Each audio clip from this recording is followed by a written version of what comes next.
From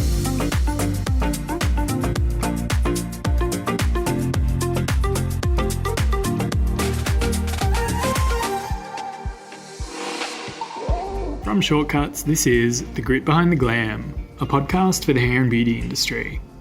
Hey guys, this is James, the host of The Grit Behind the Glam. I hope wherever you're listening from, you're safe, healthy, and on track to recover from the COVID-19 madness. The past couple of episodes, we've been talking about ways to get through this. And on this episode, we're throwing it way back to a conversation I had a couple of months ago, before the whole world got turned upside down. Tarryn Cherniayeff and her husband Dan founded Mob Hair, a super hip salon in Bondi Beach that in the years since opening has found a cult-like following.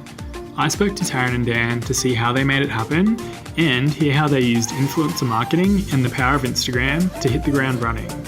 For anyone using this time to rethink their brand and take things to the next level, this episode is a goldmine. Good morning, guys. How are you going? Yeah, really well. How are you?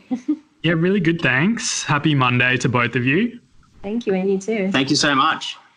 So really good to get the opportunity to talk to you. So we've been wanting to tee this up for a little while now, since probably late last year.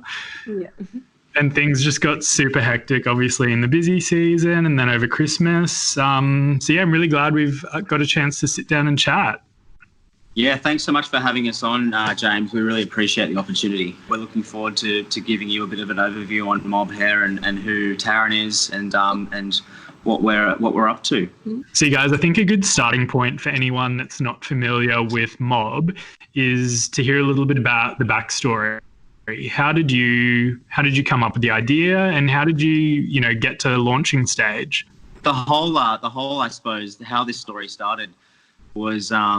We were overseas in New York on our honeymoon at the tail end of the honeymoon, and yeah, basically, we were sort of discussing, well, what's next for anyone out there who's listening, who's been through, planning a wedding and having a wedding and all the fun stuff that goes along with that.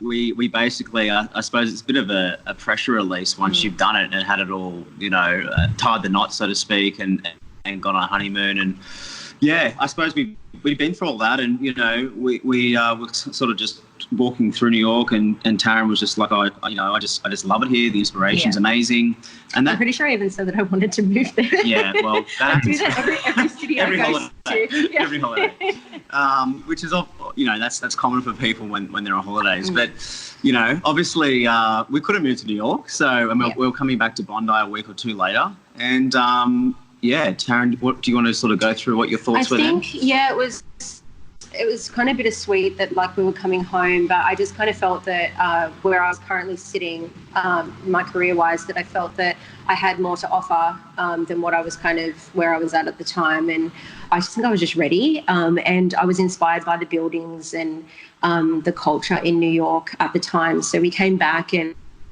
Dan kind of pushed me a little bit. He was like, I think you're ready. I think it's time. And I was like, oh, I know part of me says yes because we were on holidays and we were on our honeymoon, and it was like, in that bliss stage. But then we got back and I was like, oh, I don't know. And you went back to your old, your previous employer for a couple of weeks, and you're like, it's not right. I just can't do it. It's just, I'm not inspired anymore. I'm just not there. I'm ready for more. And so we decided to do it, and we built Mob first salon. Yeah, Mob Hair 1.0. 1.0 we call it. And if you look at the previous, I suppose, fit out, it was very, for that time, we're talking close to 5 years ago. Yeah. So the fit out and the inspiration was very industrial, New York, industrial chic, as I like to call it. Yeah, and it was a very, very stressful time when we were building and starting that, because I've never owned a business before. I go from being a senior on the floor for at that point, I think it was 14 years or something. I'd never really run a team, a larger team than more than maybe 3 or 4 people. So I went from being on the floor and having Dan kind of being in the business 24/7 with me, even though he had a job or has a job. I would be calling him 4 or 5 times a day. We'd start fighting and everything, just because I didn't know how to really manage a team. And but at that point, that was with you plus 2. Yeah, now it was just me and 2 other 11, people. So. but at the same time, bit of a leap. Yeah, at the time though, we didn't realise we were so consumed with doing well, and we had such a clear vision of what we wanted to become, and we stuck to our guns that we didn't realise that we were growing so fast. I think, how long were we in that building for? 3 years or something? 3.5 years. Yeah, and so we started off with me and 2 other people, and then next thing you know, I had a team of, I think, 5 or 6 people at that point. Yeah. And the building was maxed out. We had no more room. So by that point, we were fully booked every day, which was amazing. I guess that's what every business owner wants. And it just got to a point where people were actually not even calling up to book because they couldn't get an appointment. And they said, well, I'm not going to go, don't go to Mob Hair, you'll never get an appointment. So I guess that was kind of bittersweet, because I was like, well, how do we scale this and work with it? So we made the decision to move buildings and kind of grow with the salon and grow with the demand. So then that kind of brought us to the building that we're at now. But I guess, like, going back to where we came up with the idea of Mob is I kind of wanted to create a culture for hairdressers and clients, not just the client. I wanted hairdressers to come in and feel like they could create and be inspired in the one space, but also be really well looked after as well. So I guess the relationship I have with my girls is I work full-time on the floor with everybody, but I don't micromanage as well. I try to have some structure, but I guess the way that hairdressing world is going, it's a bit different. You've got your rent-a-chair and things like that everywhere at the moment. So it's kind of popping up where you either want to be self-employed, or a lot of people are popping up, doing hair from home as well. So you really need to kind of grow with the times and kind of relax within your position as a business owner, salon owner as well. Yeah, I think that's a good point as well. Like, again, going back to when we first started, we literally spent nights, and this is sort of mid-2015, once we'd secured the first site, and we basically just whiteboarded every negative thing that comes along with being a hairdresser employed by somebody else. And we thought, how can we create an environment and a space and a business that still does well, obviously, because we're not here to do this for free. We obviously want to make a profit, but also, that people like coming to work every day. The client, and this is the whole thing, and Tarryn can probably touch on this as well, but, I'm such a big believer in, and I do this when I go into a retail store. If the staff aren't happy, you sense it straight away. Yeah. If they're miserable and you can tell that they hate being there and they're getting paid to be there, then obviously, like, that it just comes across. There's something wrong, Yeah. And so, like, that's going back to the vision piece. We literally just thought, how can we create an environment, that people love coming to work every day. I mean, obviously you have your off days, but 90% of the time or 80% of the time that people are generally happy to be there and happy to be around their colleagues, be around their clients, be around their bosses. And Tarryn obviously was a fairly new boss, as she said, so we're still getting her head around how to be a boss. But and look, I suppose going back to that point, the first part was the space and, that inspiration for the space. And look, as I don't know, Tarryn mentioned I have a job, but I'm in commercial real estate. So I see a lot of new fit outs and office designs all the time. And that was really where the inspiration came from with that New York sort of piece, as well as having the exposed ceilings and having the sort of polished concrete floor. And having it really raw, which, sitting in our current space at the moment, looking around, this is the complete like opposite. But you know what, you've got to grow with it, right? Yeah. So, well, it's good to hear that you guys have evolved, and I guess it happens naturally, as the business grows older and you guys get more experienced in it as well. That's really interesting to hear about what happened in your process when you were launching the brand, as in, I'm talking about getting a whiteboard and listing all of the things that you don't want to be. It's almost like you've taken, a more traditional approach and flipped it on its head, which is so cool to hear. Yeah, I think that's kind of the way that we do everything, isn't it? Like, we kind of go against the grain with most things, the way that we kind of literally, it's just like who we are, isn't it? I think. Yeah.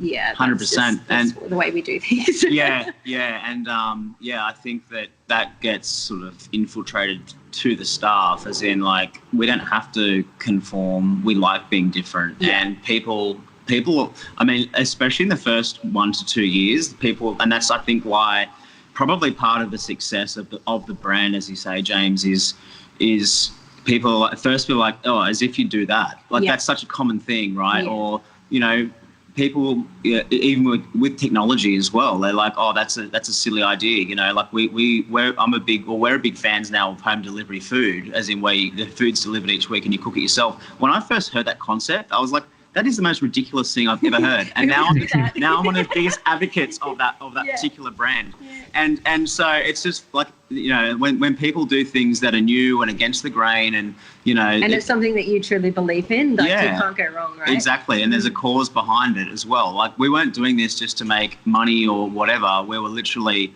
you know, how can we get Tarryn to work somewhere where she's really happy to be every day?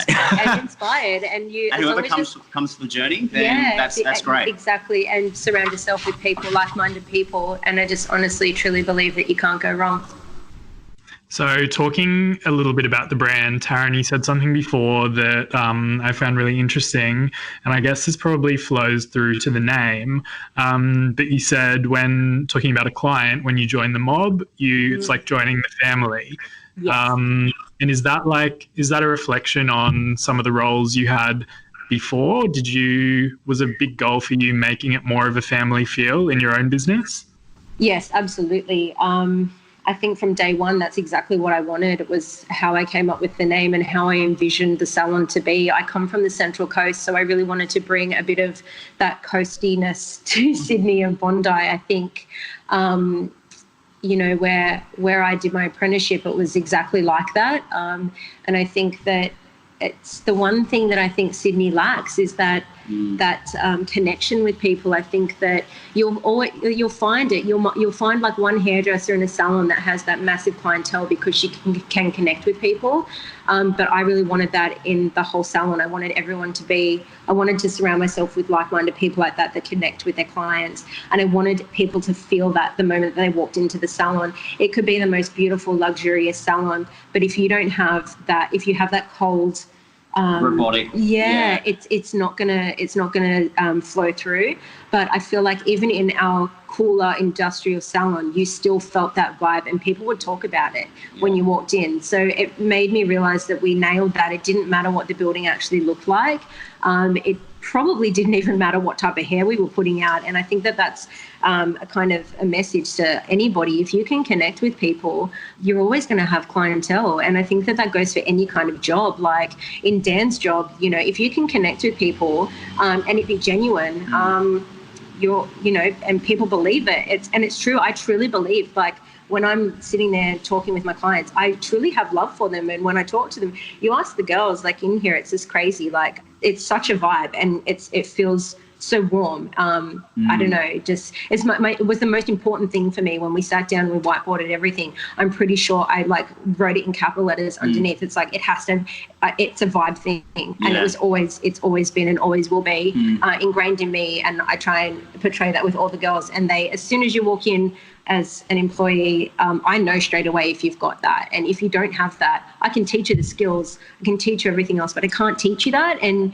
if you don't have it, then it's not the right place. But it's really, and I suppose like currently it's when we are interviewing for new staff, like we literally, like, you know, this sounds really bad, but you know, we rarely do a trial. As in, like, if we look at their resume, make sure they've got enough, obviously, specialties in colour and technique and their longevity in their career. But it's literally a sit down. You know, one of our staff, I walked around Bondi Beach with her having a coffee for an hour and a half. That was the interview. One of the girls we hired while we were overseas. Yeah, and she's been with me for 3.5 years or something. That's 3 years. Yeah. And you know, it's just about the way that you interact with people is just so important to me. So, absolutely. And I think as well, like on that point, it's, you know, there's a lot of salons, not just in Sydney, you know, around Australia and the world, where they have a really shiny facade. But you know, as I said at the beginning of the interview, if you walk in and you as a customer or a client feel out of place or not welcome, then that's obviously really negative. And then secondly, if you feel that way, then you sit down in the chair and the staff also dislike being in that environment, then that's a double negative, and you probably will never go back. or you won't refer it to your friends or family or whatever. I suppose as well on that point, you know, Bondi is a really close-knit community where a lot of people know everyone else. Yeah. And so, you know, the referral piece for us is a massive part of Tarryn's growth. Absolutely. Yeah. That's so true. And it sounds like you guys have absolutely hit the nail on the head. Like, so much of running a good business, no matter which industry you're in, is just about, you know, connections and like vibe, for want of a better word. And I feel like there's so many good takeaways. No, vibe's fine. We also like rap music, so that's part of the influence on mob. Maybe that's where the vibe comes from, yeah. I mean, so many people in this industry, so many business owners struggle not only with attracting good staff that are going to hang around long term, but also I think developing them and turning them into the sort of team members that they want and that are going to, you know, reflect their business. So that's really interesting hearing a little bit more about your recruitment process. Like, it sounds very chill. Very, very. Almost too chill. To be honest, yes, sometimes too chill. I think that I remember sitting down with Dan, and obviously he's in like the corporate world and I'm so not. And I remember having, it's obviously not always roses. Anybody that runs any type of business would know that. Such a roller coaster ride. I remember coming home in tears, like more often than not, about staff in the past. And, you know, Dan would say to me, you need to be a bit more assertive or this, that and the other. And I remember saying, like, from day one, I'm not going to be that way because that's not who I am. And I don't think I will ever change that about myself because I truly believe that that would make me more miserable. I think that, you know, if you can surround yourself with the right people and do a better job in hiring in the first place and learning, you know, to pinpoint the telltale signs of who is going to fit in and things like that, then you will avoid we can usually those tell troubles. The first month. Exactly. But even prior to that, you know, asking the right questions and things like that and learning about that. And the way that I did that was having Sonia, what would be the job title you would call, like a bit, or kind of like a business coach, in a way where she would help me to do so, because at the end of the day, I really didn't want to change those personality traits about myself, because I know that those personality traits of mine I actually love about myself, and and that makes you who you are, right? So I didn't want to change that. So she kind of helped me work out the things that would show me in certain people what would be the best type of triggers and things like that, and personalities in other people that would fit best in the salon. So my best piece of advice would be, if you aren't that type of person, to outsource that job and to get them to help you figure that out, because otherwise you end up just being any other boss, you know. And if you're wanting to create a different space and be that type of person, you don't have to be that super assertive person that kind of changes your energy and you go home being exhausted from trying to be somebody else. But trying to be somebody you're not. Exactly. You kind of outsource and get the best tools to learn how to do what it is that you're wanting to achieve. I suppose that, you know, on Tarryn coming home in tears about staff, you know, and it's such a good point to finish off this question, because, you know, a few years prior to the salon opening, she would come home in tears because, you know, as a senior, she was being asked questions about a colour chart by a previous employer. So it's like, well, if you don't trust me enough to know what I'm doing after probably at the time 13 years in hairdressing or 12 years, whatever it was, then there's just there's no trust there from the employer to the employee. So you definitely have trust in yourself and trust in your employees as well. That seems like it would be such a big change for you, sort of moving from being a senior in someone else's salon, you know, to being large and in charge, like the head of your own business. Yeah, that's so interesting. So, like, drawing on some of those more negative experiences earlier in your career, are you almost like grateful for those? Like, it sounds like they helped shape you as the boss that you are. 100%. You know, at the time, like, can I tell you how many times I've thought about selling the salon? Like, literally, like, I would be like, I'm done. Like, I can't do this. Like, but every time it got easier.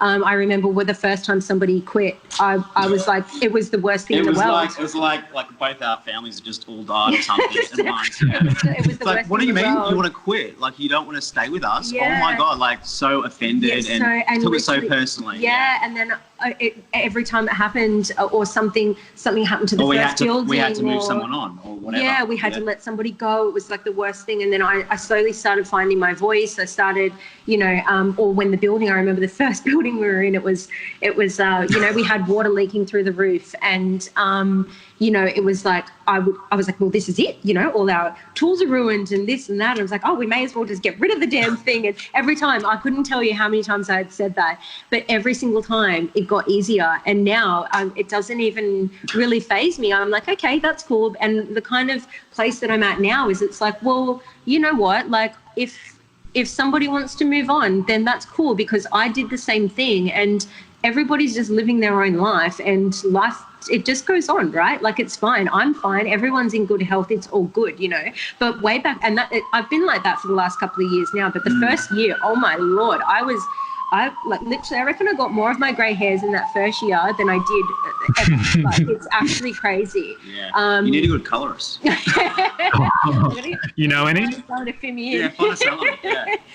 But seriously, it's I wouldn't change it for the world at all, with all those hectic times and negative times, because like before we started and now after, and because it also made me grow outside the salon as well, and how to deal with relationships out the salon, friendships outside the salon, all those kinds of things, because I was always like kind of one of those people that like would let people walk all over me and things like that. And it was definitely like found my voice since being in business, for sure. You definitely, like, we're both in our early 30s now, or you would say mid. I'm 31. You would say mid 30s. Very early. That's so rude. Don't up my average. But I think there's that, that if you look at, I suppose, people in their 30s generally try and, like, they find their friends group and socially and whatever. And I think that Tarryn's right. I think that owning this business for her has helped her work out who she wants in her life and who she doesn't want in her life. And we're both at a really good place, especially you, with cutting out people negativity. And being okay with that kind of stuff. Yeah. For sure, that's one thing I think has definitely grown from that, because like I said, the first few times that something went wrong, even like for the first full year, when something would go wrong, probably it was literally, it was literally the worst thing that could have ever happened, Yeah. I wouldn't change it. Yeah, like one of our early staff, she something happened with her car or something, and she couldn't make it. And I remember, I'll never forget it. Like, Tarryn called me. I don't think she was in tears, but close to, just like, I've got to cancel all of her clients. Like, she can't make it in. Like, what do I do? And it was like the worst thing in the world. And I was like, oh my God, I can't be there. I can't help because I've got my full-time job as well. So, and I think as well, like, touching on that, you've got to think, when we first went into business, like, we started that business with no money, So when something did go wrong, we funded, like, we didn't have anything to fall back on, so everything was very nerve-wracking. It had to work.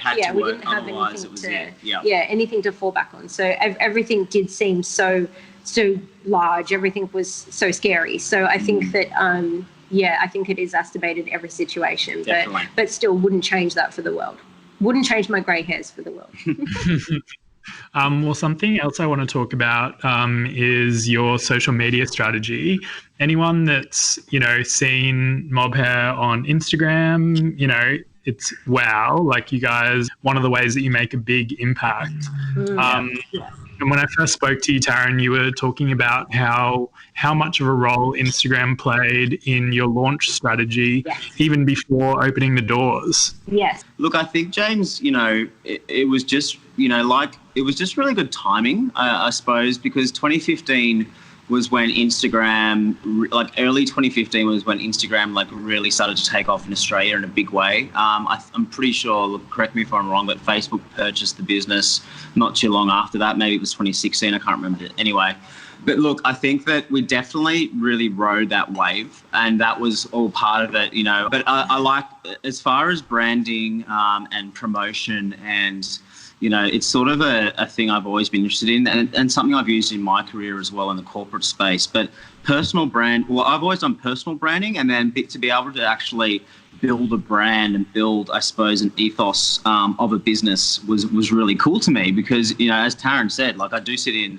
meetings and boardrooms all day, which is, sometimes it gets a bit boring, to be honest with you. So to have a bit of a creative outlet on the side, or a side hustle, as Gary Vaynerchuk likes to call it. But yeah, look, I suppose to have that more entrepreneurial side and not be hemmed in by corporate governance was cool to me. So I just really did that part-time prior to when we opened, and we had that sort of, as I said earlier, like the Bondi community and, Sydney in general, like if it's kind of a who knows who. So to be able to start something off social media or Instagram specifically, then and start to really get engagement from clients and potential clients and customers before we'd even open the doors was just amazing. And I mean, Instagram's free, or it was very free then. Obviously it's free now, but it's obviously got a large sponsored component of it as well, which we do invest in. But yeah, look, as I said at the start, I think it was more around the timing of launching the business at pretty much the same time Instagram really took off in a big way in Sydney and in Australia. And we obviously benefited from that. I mean, now, 4.5 years later, we'll probably get into this in a little bit, but, we've obviously had some pretty big influence from our PR firm and Montana McDonald's. That's a big shout out to her and the audience agency. Yeah. But yeah, and she's really helped, and Tarryn can touch on this, but she's obviously really helped us with, I suppose, the look and feel, and being able to be, as Tarryn said, like, have her personality come out in mob hair, but also have it so it's, I suppose, liked and sort of, from an outside perspective, people go, oh, that's cool, I dig that. And really kind of shine through what we're doing here in Salon and replicate that on the Instagram page as well. I think, even with the videos and stuff that we put together, like the music that was put together, we actually listen to that music in the salon. It's not like we're portraying something on Instagram and then you come in the salon, it's completely different. We do listen to rap music in the salon, like it's, but people come in for that specific reason, because they know what they're going to get. It's really like a portfolio of what's happening in the salon. I think that it's true to form. To your point, Tarryn, I think that, like, even before you hit record, James, you're saying, this is candid. I mean, to me, social media, and again, Gary V talks about this, like, there's so much fake stuff out there online, not just on Instagram, but everywhere, and not just online, in the real world as well. Like, if you're not being yourself and true to yourself, as far as, who or what you're portraying to other people or the universe, then you're not going to go anywhere. That's pretty much, you might go somewhere short term, but not long term. And that's what we've tried to do. Again, this is like, social media is just a platform. And what we have done, I hope successfully, is to portray what the experience is like in salon, right in front of your phone, right in the palm of your hands. So I suppose that's does that answer the question, right? I think so. Definitely. It's such good advice, you guys. And hearing things about that level of consistency between, how you portray your business online and in the actual salon itself, I think is a really important point and it's probably an area where a lot of businesses would fall short. Maybe it's just that they don't have the time to, go into that level of detail. I think that's something really important to focus on. I think, again, timing for us, like, there's always a bit of luck involved with life. And, at the time when I was, when we just, like, I had a month off work before we opened to get this right. And obviously when you're waiting for fit-out contractors to finish a fit-out, like painters and electricians, what else do? You're on your phone, right? So we had that 3 or 4 weeks where we were able to really put a good campaign together. I mean, if I look back at it now, I'd probably think it's horrible. I can't remember what we did, but I think we gained momentum very quickly because of that. As you say, though, if people are time poor, then that's probably the biggest issue. So I think with that, there is like options to like, what are they scheduling your posts and things like that? Always makes a big thing too. You can use Ladygram and all that, or if you have the capital or the finance available, then outsource. That's the best way. But in saying that as well, you want to have pretty big influence on what's actually being posted, because as I said earlier, if it's not real and it's not actually who you are or what your business is about, then that's going to be fake. Yeah, I think that's probably a position that a lot of people in the industry would find themselves in, that decision whether they try and find the time to do it themselves, get a team member who's pretty socially savvy to do it, or, like you mentioned, to outsource. It's a bit of a tough one for some people. We don't have the answer, sorry. Just do your best. Yeah. But I think again, if you can do it yourself, Tarryn and I literally brainstorm in all the spare time we have on the weekend or at nights, and we come up. I think for us, like, the biggest thing is we genuinely do really enjoy social media and doing that. So I think that for us, it's kind of a plus. It's something that we love growing with technology.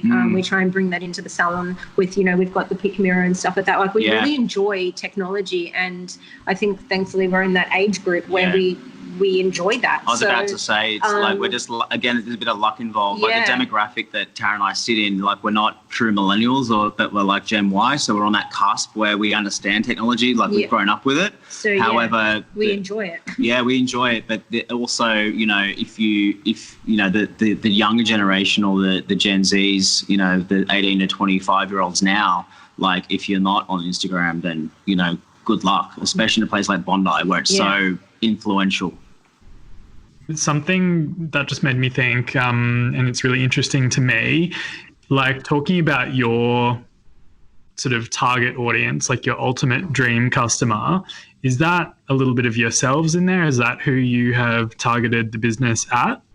I think so, but then also not, because I think we kind of have our dream target audience already, so we're happy to see anyone and everyone. We see students to 65-year-old plus. We see everybody. I think we've nailed what we wanted, and I think that it just organically happened that way. I think based on where the salon was and things like that, it just organically happened. It wasn't something that we went into going, right, we're going to target this, and this. It just kind of happened the way that, like, the work that I was putting out, and then it just kind of extended from there, I guess. And I suppose longevity in this area for you, Tarryn, like, you've been doing hair in the area for, 8 years, I think now, thereabouts? In the area, in the area, And I think as well, it just kind of like my friends in the area and things like that,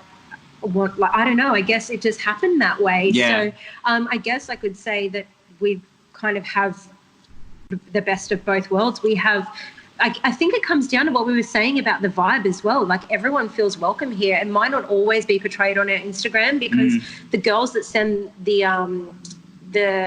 selfies through and things like that are the ones that feel comfortable doing that. So it doesn't always portray that we do see the older clientele that come through, but trust me, we have quite a lot of the older clientele that come through, and they love it here. They love that funnily enough, they love that we play rap music in here, and because they're the bougie women that come in with their Louis Vuittons, and they love that, and they sit in here and they always say, I love all the music that you play in here, and the young girl, like, they just love it. It's just like I said before, it is such a vibe in here, and I guess we have that. Again, like, we're just blessed on the location we're in, because as Tarryn said, you do have, I suppose, a bit of an older demographic who, a lot of them might work part-time. So this probably goes back, I suppose, more on the business side of things. We only trade Tuesday to Saturday.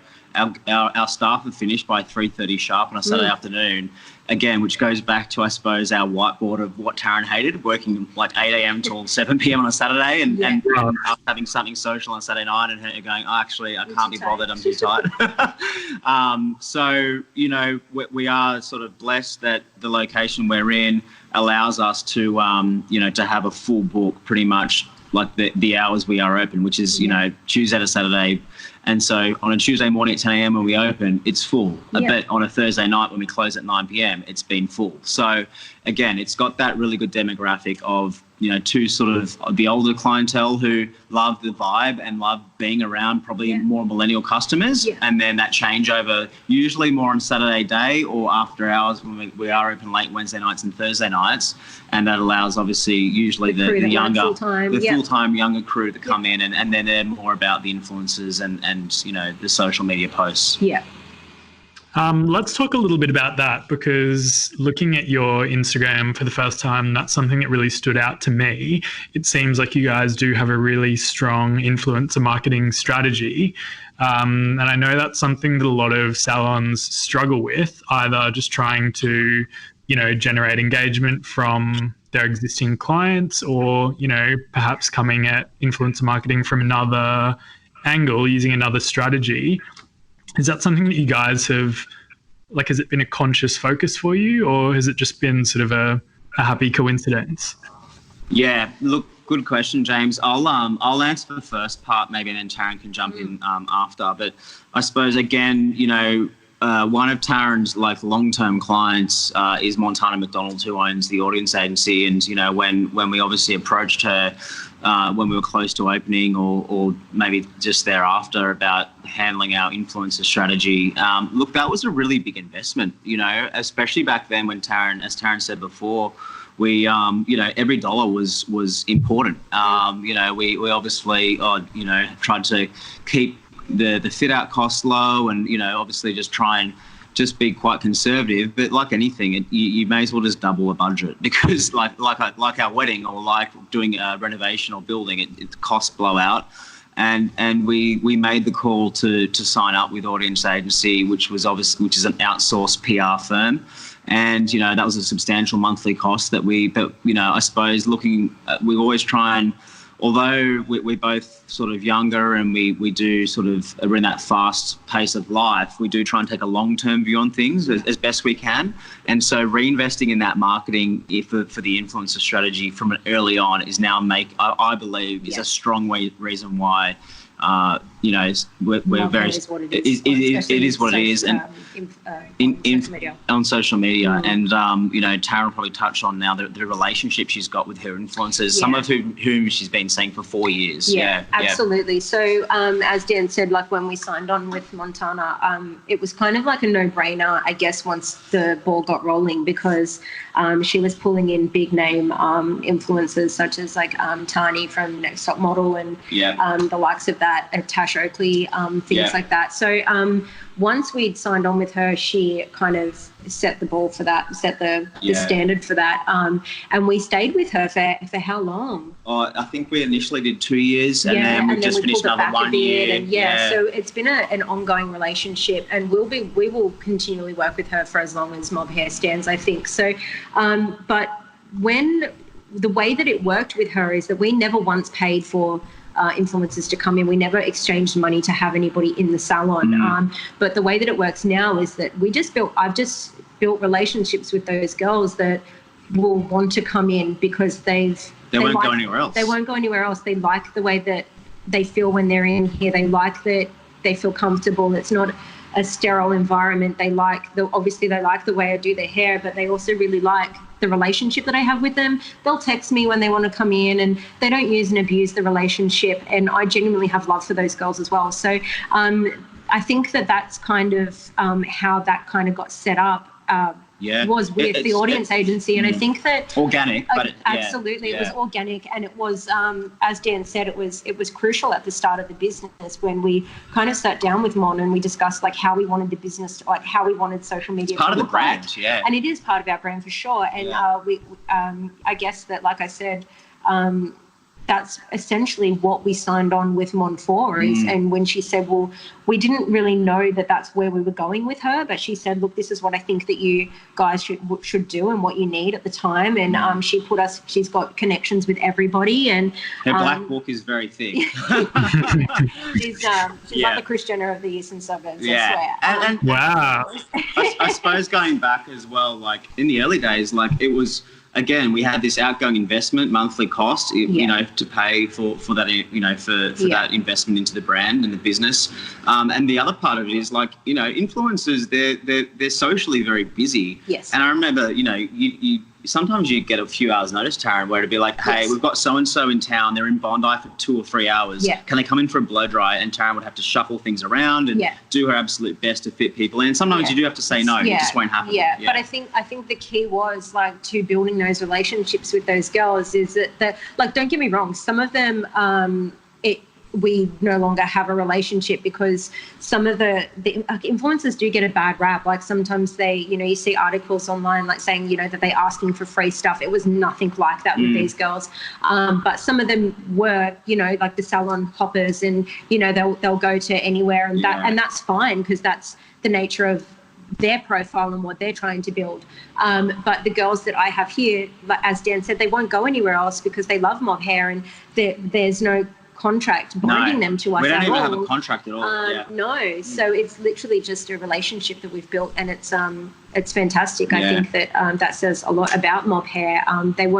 Some of them won't necessarily just see me. They're happy to see any of the girls, and that's fantastic. And that's always been a strategy. Like, if all of our staff, our 5 or so full-time seniors plus Tarryn all have Tarryn's obviously still got the majority of them, but if they all have at least 1 or 2 influencers that they're close with, and they're all building their individual profiles as well, and which is something that we definitely promote in here as well. It's not just building up mob hair, it's the individual girls' profiles as well. And as Tarryn said, like earlier, if some people might say you guys are crazy, like people come in, use your platform or the environment that you've created, build their personal brand, and then go and do their own thing. Well, that's so be it. Like, that's just life. And if they were loyal and did great work for us, and for the 1 month or the 3 years that they were here, that doesn't really matter. So that's kind of the whole thing. You'll notice as well, like, we don't even ask our staff to tag mob, like, in their profile name to have like mob hair or anything like that. They're individual. I think Tarryn said it best a few weeks ago when we were actually hiring for a new position. I mean, for the staff side of things, the best way to think of it is they're almost like freelance, but they're not. As in, like, they have a great platform. They can do great work. They're creative, but they don't have to worry about the ABNs and the GSTs and all that sort of stuff behind the boring stuff. So. And I think that when you don't put pressure on people, that's when they create their best work. And how is that not going? Like, that's just benefiting us anyway. So I think that. Because what's our rebooking rate at the moment? It's close to 90%. Rebooking. So cool. I Awesome. think that, which is great. Thanks, Shortcuts. There's the plug.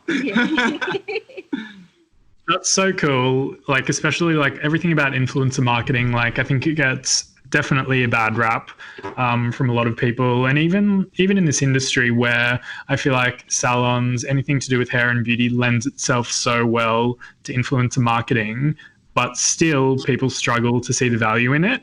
So it's really cool to hear that you guys have had such a good experience with it. Look, I just on that. Look, I haven't run the full numbers over four and a bit years of trading, how much we've given away. But it would be in the thousands, if not the hundreds of thousands, potentially. And I think you have to look at that as an investment. 100%. If you're going to do it, you have to be okay with that. And I think that's something that Montana did explain to us from day one, is that when salons do sign up for things like this, when it doesn't work, is that they're like, oh, well, I'm not willing to give this away. And it's like, you have to go in knowing that that's what it's going to be like. It's a substantial investment of both product time, Tarryn's time, and, obviously an appointment where that could have been filled by someone paying XYZ 100 for a full head of foils or whatever. But if you're wanting to build on your social media presence and build on, which obviously has its benefits in itself, you've got to, as Dan said at the start, you're thinking of the long term,